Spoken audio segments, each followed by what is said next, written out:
The diverse economies framework, in this sense, is about the rethinking of the economy that starts from difference, mapping anew the terrain of our economic coexistence as it already is. The third step that Gibson-Graham proposed is perhaps the most explicitly political one, as it builds upon the critique of capitalocentrism and the mapping of diverse economies to chart other political possibilities. This is what they call community economies, and we might also just call it a post-capitalist politics. So firstly, I want to underline some of the term's inner complexity. When associated with economic life, and in particular alternative economic life, community is usually understood as referring to some face-to-face collaboration to clearly demarcated alternative economies that sit within specific local circumstances. We can think of the usual suspects of alternative economies like time banks, social enterprises, collectively managed property, and the like. Now, this simple emphasis on communities that practice alternative economies is not or not only what Gibson-Graham is after. Rather, with the notion of community, Gibson-Graham referred to what the philosopher Jean-Luc Nancy calls being in common. The fact that our interdependence is a precondition of individuality and of being as such. There is no I that comes without or before a we. We're constitutively intertwined. And this we, in Gibson-Graham's view, includes people living right now that we relate to, as well as past and future generations. And importantly, it includes non-humans and all sorts of critters, the elementals, as well as the infrastructures that make us possible.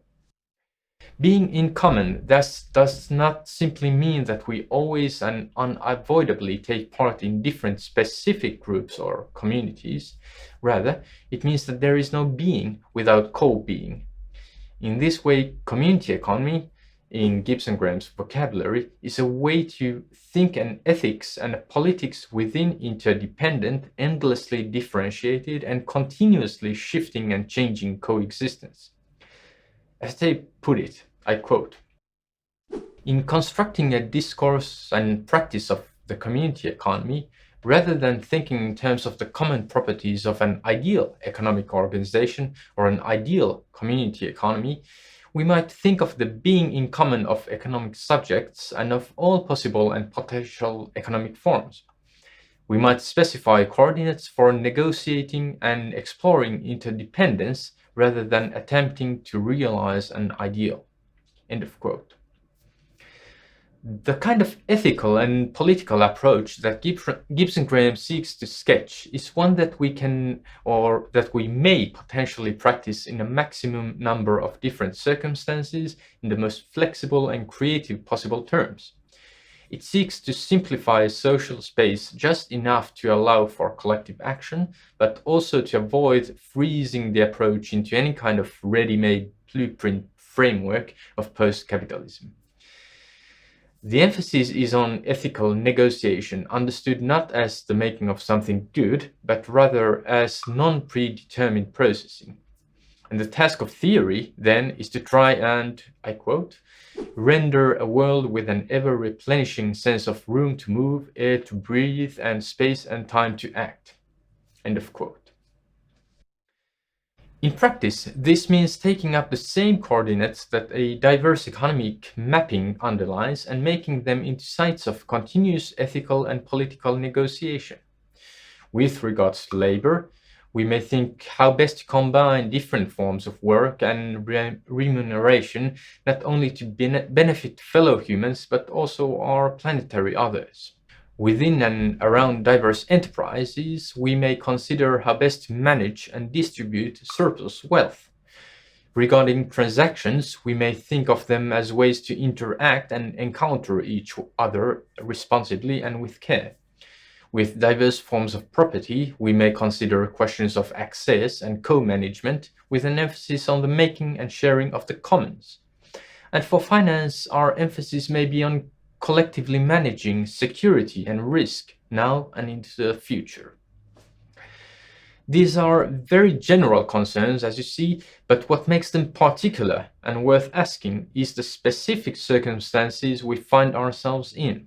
In other words, this approach is about a politics that is situated or located. It needs to be situated and located. If these questions seem loose or abstract or not very political, perhaps not antagonistic enough, it may be only because they're not being asked in context. There is a crucial political point here. To enable a situated post-capitalist politics that is based on continuous reading for difference and continuous ethical negotiation. This is also to avoid any generalizing blueprinting of post-capitalism as an alternative global hegemonic order. This means trying to refrain from dictating the primary sites of economy to intervene in, or any scarce set of practices or strategies deemed relevant for changing economies. It is to try and assume as little as possible about what is possible and what is not, and where radical, crucial transformations may or may not take place. However situated, this is not to say such a politics is somehow bound to localities or particular to the point of no convergence or similarity or scaling. Rather, as Gibson-Graham underlined it time and again, this is a politics as local and specific as it is globally transformative, at least potentially. To the extent that it is local just like the household is always local and particular, yet endlessly differentiated, always in relation to others, and at the same time globally extensive and absolutely constitutive an institution for everything else in economic and political life.